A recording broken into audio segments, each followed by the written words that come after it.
Madami sa ating mga kababayan na nasa Pilipinas ang gustong pumunta dito sa United Arab Emirates para magtrabaho ng legal, syempre. Kaya naman, ngayon nandito ako sa Airport Terminal 1 dito sa Dubai para sunduin ang ating successful na mga kababayan na nakarating dito sa UAE. So, kompleto ang kanilang mga papeles, nakalagpas sila sa immigration sa Pilipinas at yun ang itatanong natin sa kanila kung anong ginawa nila, ano yung mga papel na hinanap sa kanila sa immigration sa Pilipinas at syempre, immigration dito sa UAE. So, samahan nyo ako mga kaabayans para interviewin sila. So, halika na!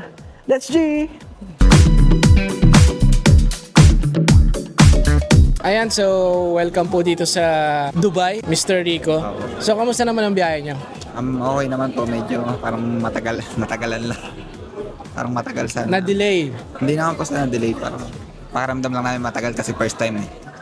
So first time nyo pala mag-abroad. So balita ko is mga taga Quezon kayo. Opo. So magkababayan pala tayo. Opo. Sa Quezon din po kayo. Taga Quezon ako, taga Pagbilao. Sa Pagbilao, malapit lang. So ito, first time mong mag-abroad, Opo. may naiwang pamilya sa Pilipinas. Meron po. Ilang taon na po muna kayo? 25 po. 25, bata pa. May naiwang jowa. Wala po. Dito ka na lang maghanap. Pwede. So yun, paano mo naman nakita yung trabaho dito sa Dubai? In-endorse lang po sa akin. Mentors. Opo. Kakilala mo yung kausap mo Opo. dito sa Opo. sa Dubai. So, kamusta naman yung pagpasok nyo sa immigration sa Pilipinas? Okay naman po. Ano-ano yung mga pinakita nyong papel, Yung po ang ticket sa passport. passport, OEC?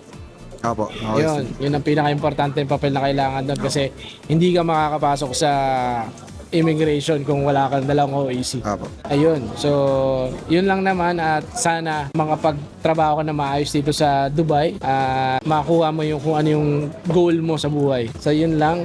Maraming salamat sa tiwala at welcome to Dubai. Salamat po. Yan si Mr. Jefferson. Ay, kamusta naman po kayo? Okay lang naman po. Kamusta ang biyahe? Okay lang naman po. Medyo na-enjoy. Taga saan po kayo sa Pilipinas? Ay, Cebu po ako. Taga Cebu naman kayo. Magkakaiba po pala kayo kasi kasama niyo yung mga kamag-anak niyo po ba ito? Oo, mga kamag-anak. Yun. Pero kayo po taga Cebu, sila taga Quezon. Taga Cebu po kami. Tapos yung mga kamag-anak ko nandun lang sa Manila. Hanggang umabot dito. Kamusta naman ang pagpasok niyo po sa immigration sa Pilipinas? Ano yung mga papel na hinanap sa inyo ng immigration officer? Yung passport, tapos ticket namin. Tapos yung passport lang naman at saka ticket ang hinahanap sa amin sa So immigration. binigay niyo rin po yung OEC ninyo. Yung easy. Medyo excited na parang kinakabahan. Ayun. So first time niyo po mag-abroad. First time din po. Ano yung nararamdaman niyo naman? Kasi first time niyo mag-abroad, first time niyo makarating dito sa UAE. Medyo masaya na malungkot tsaka excited na Bakit po malungkot? malungkot kasi nalayo sa pamilya. Ayun. May naiwan po bang asawa, anak sa Pilipinas? Meron din. Merong naiwang anak, mga anak at saka mga asawa pa. Ay, handa. Ilan po ang asawa niyo? Isa lang po. Ilan po ang anak nila? Tatlo. Tatlo. Ay, naku, naiwanan niyo po yung mga anak ninyo. Kailangan kasi maiwan eh. Hinatid po ba kayo sa airport? Hindi na po. Doon na lang sa Cebu. Sa Cebu. Sa Cebu kasi probinsya pa yung sa Cebu sa amin. Tapos Saan po kayo sa Cebu? sa Daan Bantayan Hindi ko alam yun Hindi pa ako nakakarating ng Cebu. ng Cebu. Ay, nakarating na po pala ako isang beses pero gusto kong bumalik. Maganda naman doon.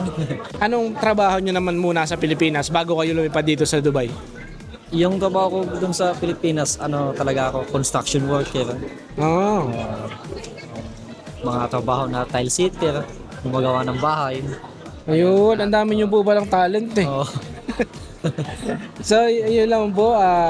Maraming salamat po kasi syempre nagtiwala po kayo dito sa agency natin sa Aba or Al Babalabiad at congratulations po at nandito na kayo sa UAE and good luck sa mga gusto nyo pang gawin. Good luck sa work at sana mas maging okay po kayo dito sa United Arab Emirates. Thank you so much po.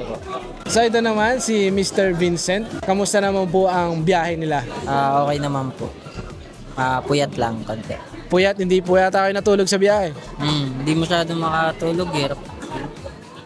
Matulog. Pero matulog. Ano po ba yan? Kinakabahan? Ano po yung nararamdaman nyo nung sumakay kayo sa aeroplano? Di naman okay naman po. Di naman po masyado kinakabahan. First time nyo ba mag-abroad? Yes. Yes po. At first time din magtatrabaho? Dito sa ibang bansa. Yun. Ano bang trabaho nila sa Pilipinas muna? Dati po akong waiter sa hotel. Sa restaurant. Yun. May naiiwang pamilya sa Pilipinas? Wala po, wala. Walang asawa, walang anak. Wala naman. Ilan taon na po kayo? 24. 24. Ang babata nyo pa pala. Magkakaedad po. Oo nga. So, eto, ano naman ang hinanap na papel sa inyo sa immigration sa Pilipinas? Passport, ticket, tsaka yung yung isa yung overseas OMC ba yun? OEC. OIC. Yan. Yung OEC kasi yung OEC na yan ang pinaka-importante papel na kailangan para makapasok tayo sa immigration. Kasi magtatrabaho tayo dito kasi lahat ng process natin is legal way. So pagdating naman dito sa UAE, ano ang magiging trabaho mo? Clerk office po. Kayang-kaya naman yan. So yun lang, ito sila Mr. Rico, Jefferson, and Mr. Vincent. Nakarating sila dito sa United Arab Emirates ang may trabaho na. In a legal way yan kasi with the help of our recruitment agency in the Philippines and of course ng ABA or Albaba Labiad ay nakarating sila dito in a legal way na may trabaho na. So, yun lang po at thank you so much and congratulations. Welcome po dito sa Dubai and sana mas maging okay po kayo dito sa UAE. Thank you so much and marirecommend mo ba yung ABA or Albaba Labiad? Yes po. I recommend it. Yun. Thank you so much.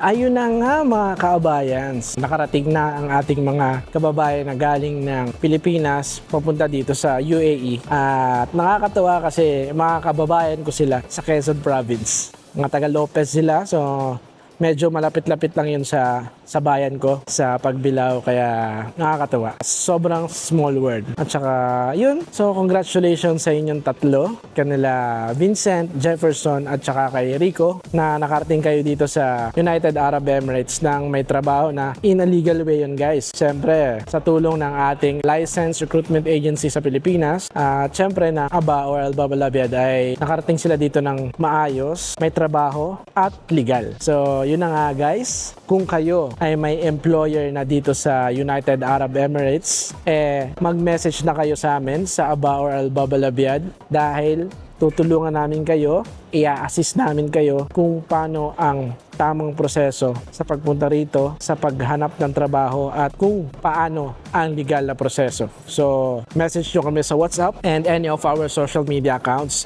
Tutulungan namin kayo dyan. So, ano pang inaantay nyo? Let's G!